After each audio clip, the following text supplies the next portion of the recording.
Hey, RetconRaider here, and welcome back to episode 9. Sadly, this is likely to be the final episode of the series, at least until the full game releases in April. For now, let's wrap up our adventures in the ruins of Poko Kohara by interacting with this ancient, broken, and Gwithan machinery so we can discover exactly what has corrupted this pillar of luminous Adra. The machine at the base of the pillar is in bad shape. The Adra panels are warped and the copper is corroded, but it looks whole. A high keening sound comes from the Adra. Alright, let's examine it. You check the copper connection and knobs. Everything appears to be intact, but none of the essence in the pillars runs through it. The keening grows louder. You turn the Adra wheel and adjust some of the sliders. At first, nothing happens. Then you feel a fluctuation in the ether. The wailing grows louder.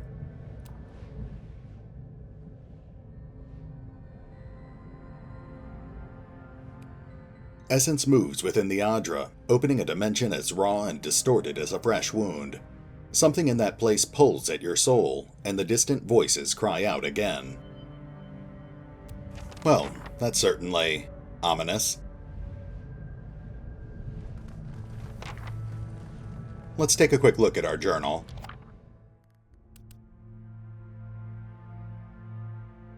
Whatever is corrupting the Adra is embedded deep within it. I feel a presence coming from within the pillar. I may be able to reach the source of the corruption by projecting my soul into it. Well, that makes our next move clear. But before we head in there, let's fix our formation. One of the more recent content patches actually added the custom formation system, but at the moment, the game doesn't actually remember your custom formations between sessions.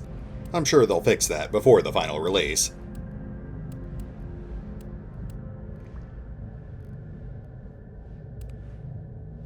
Now let's just make sure it's working. Looks good. Let's get in there. I'll handle this. The dimension within the Adra is open, tugging at your soul.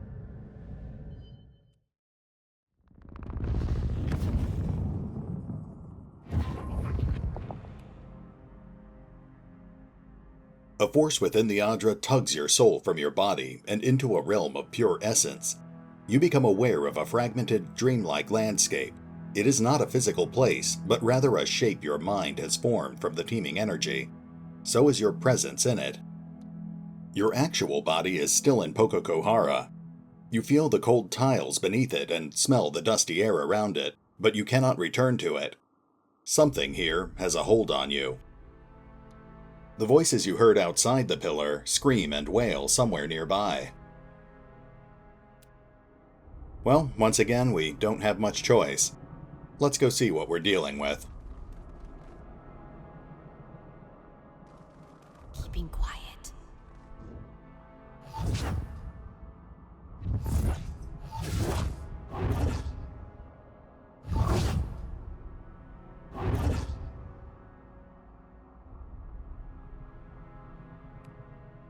You reach the source of the tumult, a festering mass of corruption.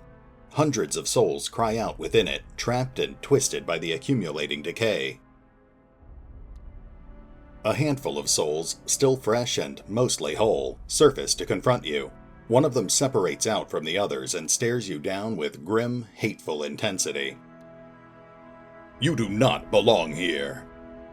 The speaker takes the form of an older Hawana man, his visage shifting as if reflected in rippling water. He is not a physical presence, but rather a soul given shape. We already know who Honorary is, but who are you? We are the dead. His voice hits in your mind like a clapper to a bell. Maybe you're dead. I do not see Tangaloa's mouth or Serono's doors anywhere. A second form takes shape near the first and glowers at him. Their essences sharpen and flicker at each other. My storm wreathes Poko Kohara. Nagati's fist drags Valian ships to the deep. If you come to stop this, you have already failed. His form gathers definition. Whether or not his words are true, he believes what he's saying. You're responsible for the storms. How? Nagati holds our souls in this swamp, cut off from the sea. The flow of essence stops here. He gazes out at the shifting scenery beyond your floating platform of what only resembles stone. And rots, apparently. She wrinkles her nose at the putrefying mass and checks under her boots. The cistern overflows into the world of the living, stirring the sea and skies with the fury of the goddess, bringing storms. His lips curve into a slight smile. There's nothing divine about broken machinery around an Adra pillar. The gods laugh at machines, I say. Nothing built of kith hands can wrest away their will. In spite of his words, he regards the corruption over his shoulder with a frown. No souls travel through here. The Adra screams. Nagati grins, showing her fangs. This is where Valiant scheming ends. Nagati's servant holds the dam closed to flood the living world with her vengeance. He places a hand over the spot his heart once occupied. At this point, we basically have to choose between backing the Valiant Trading Company or the people of Tikawara Village. In this case, we'll be backing the villagers. We'll show him Biza's journal. You sure? They'll do anything to protect an investment. Though you're only holding a mental projection of the pages, Anaharu peers down at them and absorbs their meaning. He turns his gaze towards Biza. Don't look at me. You report to your fish goddess and I report to the Sangreta Mia Compressa. Anaharu silences her with a glare. I am the storm of my people. Adra is the staff I wave to churn Nagati's kingdom. He opens his palms. The other around you reacts at once, whipping up the ambient essence into a frenzy. Far away, you think you can hear furious winds growing in response. Madicho, to arrive at the far side of death and find this babbling brook. She presses her temples with both hands. The Valians will not overrun us while I have the strength to repel them. He furrows his brow towards Biza. Now we just need to find some way to talk Anaharu down. He's doing all of this because he thinks it'll help his village. We'll try using that against him. These storms chase away fish and blight crops. You're the one killing Tikawara. Fool, Nagati will stop churning the seas when the outsiders leave. Then I will be reborn as Aranga. Pirates and slavers drove my tribe from our old roots and havens. Now the Valians do the same with paper. They come to pull Adra from the earth and mill it like grain. Per complancenet, you have your story and I have mine. They stare each other down. There is nothing more to say. Here at the end, outsider lies are a dull edge. He glowers at you, the ambient essence growing sharp and turbulent around him. We'll have to choose our words carefully. I could destroy this Adra. The Valians would have nothing here. They would find some other horror to visit upon Tikawara. This I know.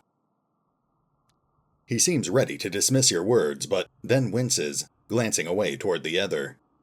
I guess that could have gone either way, but fortunately we had some points in diplomacy. This Adra, the broken machine, do you speak the truth? I feel no gods here. He hangs his head. I can only speak for Barath, who isn't around. The Adra, this is my prison, and yours is the first sane voice to speak through the bars. He squeezes either side of his head, as if to repress a deep pounding.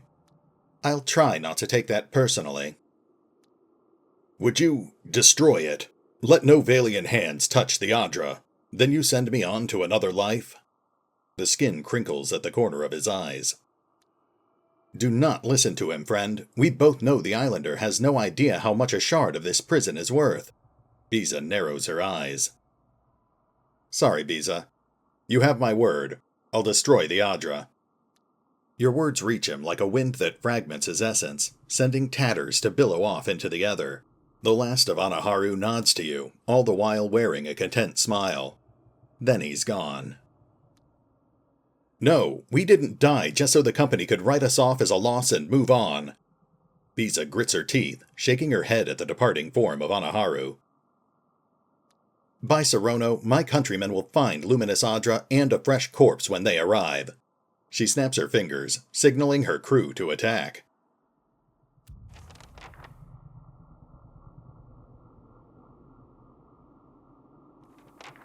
Now the fighting begins. But first, let's take a quick look at our journal. Within the Adra, I encountered souls that have been trapped and warped over generations. I must defeat them and escape, or join them forever. Well, these guys just died, so I question the idea that they've been here for generations, but at least our goal is clear. Let's take them out. It's worth noting that if you don't talk Honorary down, this fight is much more difficult, because he and his tribesmen will end up joining forces with the Valiant expedition. In this case, however, the fight is much simpler. We'll be sticking to our usual strategies. Raider and Mercenary Fighter will keep them at bay, our two rogues will blind and hobble everyone on the battlefield, and both Wizard and Priest will be on spell support.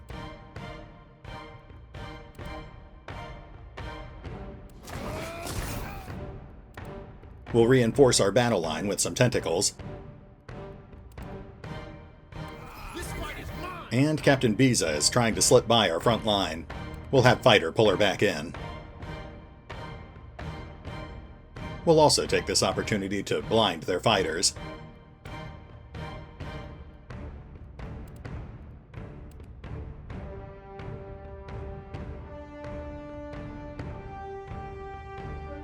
Oh, and let's get a circle of protection going. Man, Biza just doesn't want to stay put.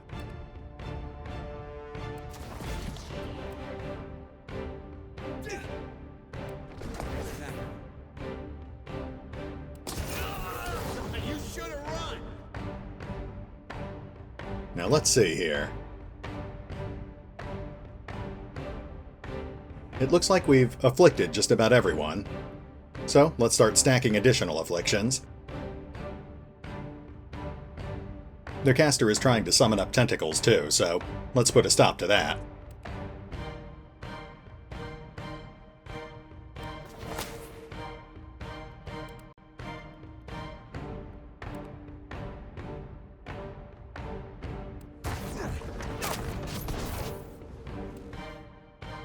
Whoops, looks like we were too late. Alright, let's just start focusing fire on one target at a time. We should be able to mulch right through these guys. Let's go. There we go. Captain Bees is down. It looks like we took out one of their casters, too. Let's just mop these guys up.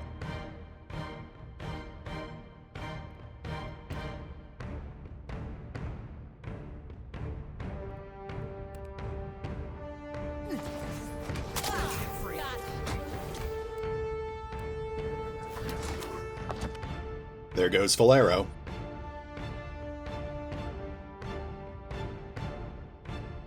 Let's go. And Olara. Sorry, guys. You subdue the furious souls, ripping them into motes of their constituent essence. Beyond this cloud of essence, you feel the pull of the cycle, a force that steadily increases. This pillar remains steadfastly blocked from the natural flow. Power still hums through the essence.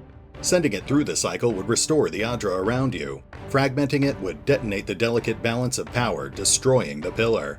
Either way, the steady tug of the Beyond grows. You must decide quickly.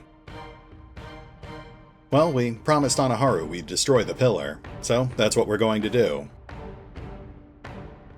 You animate the corrupted essence into a destructive force, ripping the space around you apart. You escape back toward your body before you are destroyed too.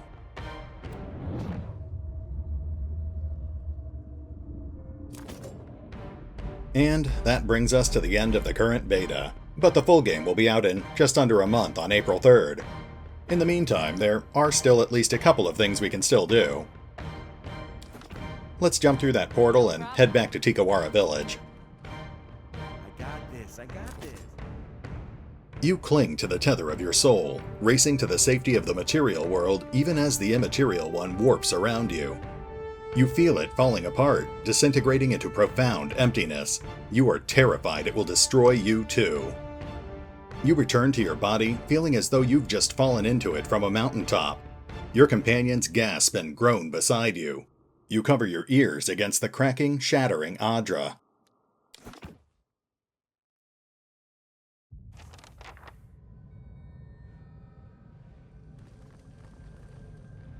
Give me a real challenge. Shattered, the Adra pillar stands dull and lifeless, its soul energy dispersed into the surrounding air. And of course, the quest is now complete. I have destroyed the Adra pillar at the heart of Poko Kohara, which appears to have stopped the storms in the region. The stairs provide us with a quick way back to the surface, but it's still going to take a moment to get back to Tikawara, so we'll skip forward real quick. And we're back. One of the other things added by a recent content patch is this new docking screen. It doesn't trigger on most smaller islands, but for an important location like Tikawara Village, you're presented with this lovely map art, as well as some interesting details about the location, and the ability to purchase supplies without actually having to dock. Of course, in our case, we're actually here to talk to people, so we'll be headed into the village proper.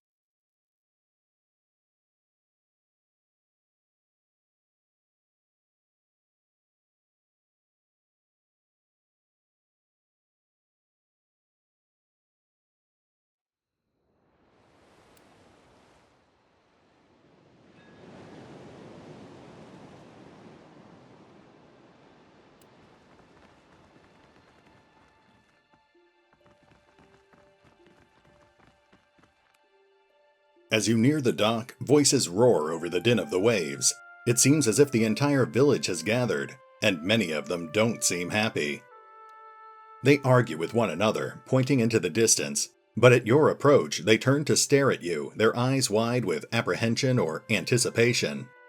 The crowd parts for the Ranga, whose scowl is as broad as his shoulders. The storms disappear, and with them, a great cloud of essence. He shakes with rage. My fishermen tell me your ship alone sailed from the island. He points an accusing finger. As you said, the storms are gone. Akara, then did you expect me to thank you? Now there will be no port to feed us, no Valiant soldiers to defend us. For what did you ruin us so? Your people must follow their own path, not the Valians.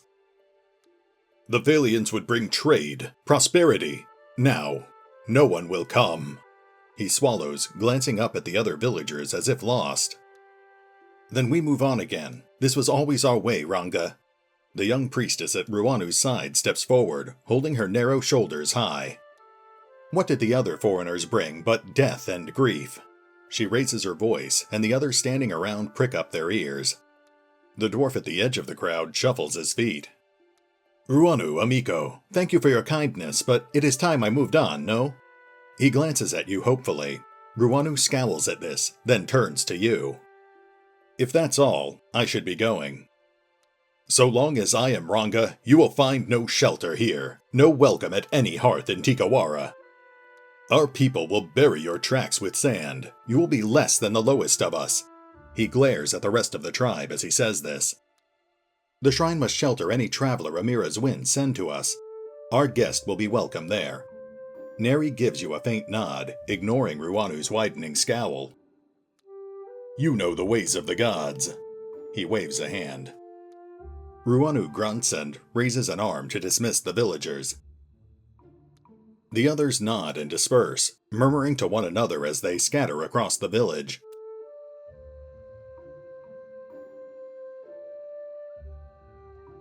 Now we just have 2 more quick stops to make. First, let's talk to Vector. I've got it. Soon the director will send a ship to fetch the rest of the supplies. And me. Unless you have room on your ship? He looks at you, kneading his knuckles. I found the remains of your expedition. Dead, you mean? Madicho! His thick brows rise in alarm. If the expedition failed, the company will hesitate to finance a second one. They might close the book forever. He sighs, scratching his head. If their work was finished, their families and the Republics would be compensated. He looks at you beseechingly. Indeed. Perhaps I should only be grateful they left me here. He looks away. Your captain had some dark plans for the tribe. Quay, what do you mean? He takes the pages from you and flips through them. Then he stops, one hand frozen above the stained paper. He looks up at you and laughs nervously. Per complancenet, you cannot take these things so seriously. Biza was an academy brat, hoping to catch the director's notice. Fresh beads of sweat pop from his forehead. And anyway, this has nothing to do with me. I am just the cook. Vector tugs at his collar, peeling the sweat-soaked cloth from his chest. But I will see this gets back to the director in Nekataka. No need to worry. He gives you a strained smile and tucks the papers away as fast as he can. Now, we're pretty much done with Vector, but we do have the opportunity to recruit him, though this feature doesn't actually appear to be implemented just yet. The Phoenix could use a cook, unless you'd rather stay here. I would consent to be chained to your galley if it saved me from this dump. He sighs and pockets his dish rag. I think that's supposed to add him to your ship's roster, but at the moment he doesn't actually show up on your ship management screen. The known sailors section over here is likely where all of your recruited NPCs will appear, but for the moment we're stuck with our pre-generated crew. At any rate, let's pay a quick visit to the temple.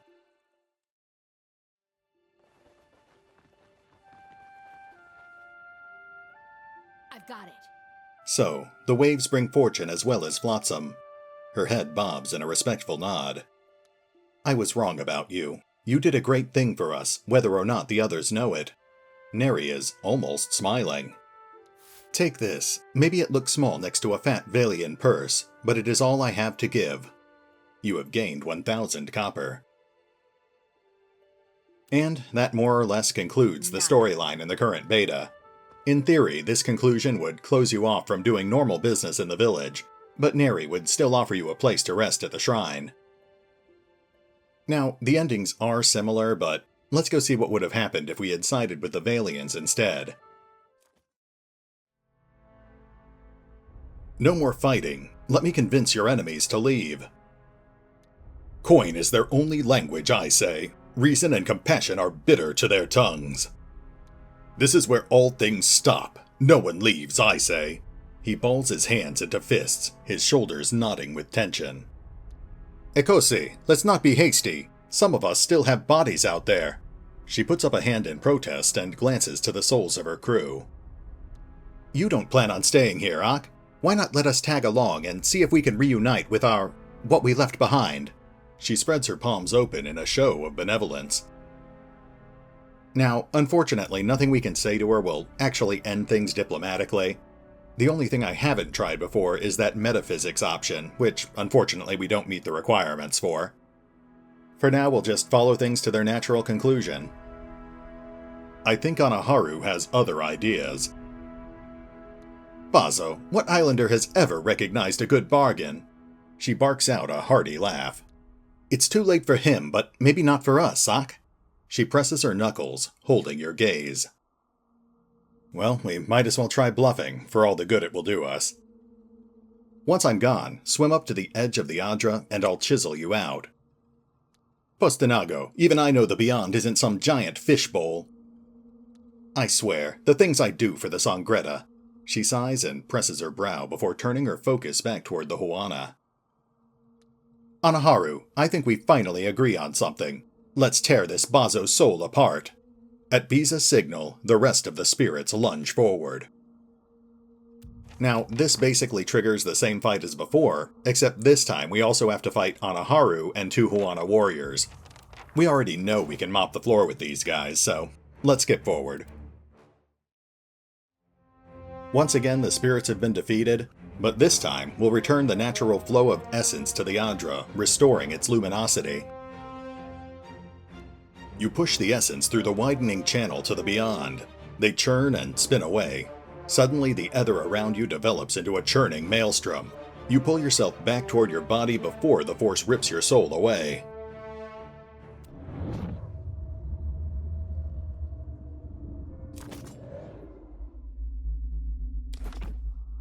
Of course. Yes? I'll handle this.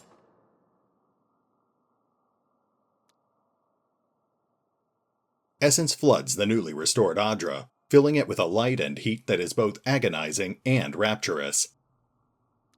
You return to your body, feeling as though you've just fallen into it from a mountaintop. Your companions gasp and groan beside you. You cover your face against the light radiating from the restored Adra.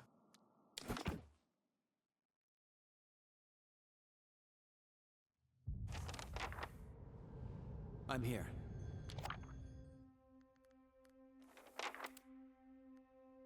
I have cleansed the corruption from the Adra, which appears to have stopped the storms in the region. Indeed. Okay, once again we're headed to Tikawara village.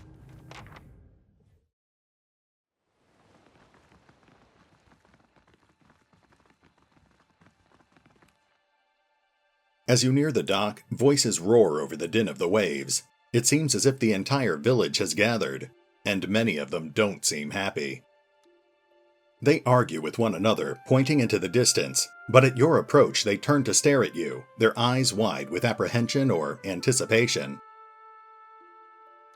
The crowd parts for the Ranga, whose grin is as broad as his shoulders. My fishermen saw your boat sailing from Poko Kohara. The storms, they parted like a school of fish before Nagati herself. He wipes his brow with the back of his hand.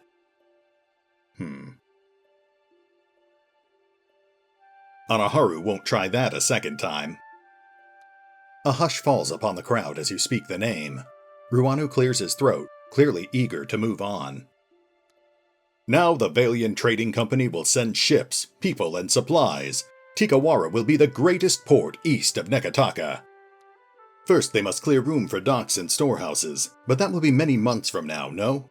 The dwarf wipes his brow, considering the beach and the half-finished, half-painted huts built along it. The young priestess glares with open malice, the angles of her crossed arms and clenched jaw as sharp as daggers. Already they make plans. If that's all, I should be going. I say this is a turn in our fortunes, the first of many. His smile widens further still. You are always welcome among us. Accept this and know our thanks. You have gained an item, exceptional spear. The others nod and disperse, murmuring to one another as they scatter across the village. And that's pretty much it. Talking to Vector will prompt the same general conversation that lets you recruit him, while talking to Chief Ruanu or High Priestess Neri will trigger a short new greeting but won't lead to any new conversations. On its face, siding with the Valiant traders actually gets you less of a reward. The exceptional spear is nice, but only if you use spears. Otherwise, the 1,000 copper offered by Neri is the more profitable of the two rewards. But that said, I do have a sneaking suspicion that in the final game you'll be able to get additional rewards from the Valiant Trading Company. They're just not included in the current beta. Of course. At any rate, I was going to look at the crafting systems, but honestly it's a pretty basic point-and-click interface. If you have the appropriate ingredients, you click the craft or enchant button and the item appears in your inventory. Instead, let's wrap things up by taking a quick look at the nautical combat system. As you travel on the world map, you'll see other NPC ships sailing around. They'll generally ignore you, but if you get too close to one, it triggers a special text event, which tells you how the ship reacts to your presence. Grim Cauldron points to a dark spot on the distant horizon. Captain, a vessel approaches! You squint to the horizon and see unfamiliar colors snapping in the breeze. The ship draws near, and its crew throws open the gun ports. Well, we're here for a fight, so advance!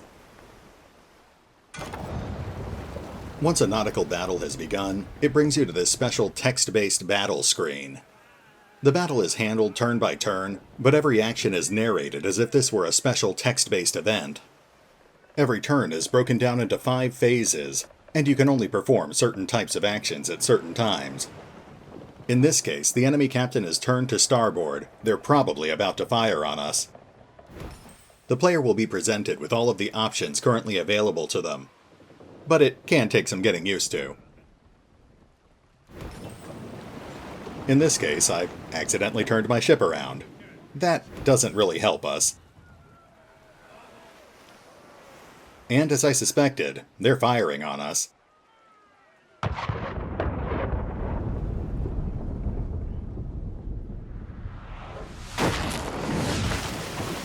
Okay, they hit our sails for 8 damage, but otherwise that wasn't too bad.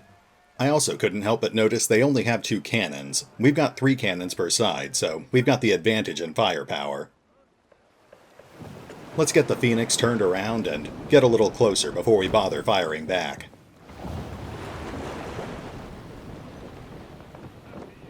Grim Cauldron and Eodulf clamber up the main mast and unfurl the remaining sails. The sails billow out and catch the wind in full. The Phoenix leaps forward. That brings us 50 meters closer, but it's important to note you can only use the full speed ahead action once per turn. You can see that the Whirlwind is currently reloading their cannons, but they won't be finished for 3 more phases. We're taking advantage of that by aggressively closing in on them before they can fire again. The wind at your back grows, howling in your ears. Your ship crashes through the waves as the wind drives it forward. The Whirlwind misjudged the wind's direction. As the crew executes their maneuver, the ship's sails abruptly flutter loose on their masts. The ship comes to a stop. The Whirlwind is stationary. That's a big advantage to us. I think we're close enough to start the attack. We'll turn to port and open fire before they can get off another salvo. The helmsman spins the wheel to port as the crew trim the sails. Whoops, slight miscalculation. The opposing ship executes a smooth turn and brings its broadside to bear on your own. The distant thunder of cannon fire echoes across the sea. Well, we took more damage to our hull and our sails, which is definitely bad news. I think it's past time that we started shooting back. It looks like we've got a pretty good chance to hit with our starboard cannon, so we'll fire all 3. As the ship crests over the peak of a wave, your cannoneers fire a deafening volley at the opposing ship.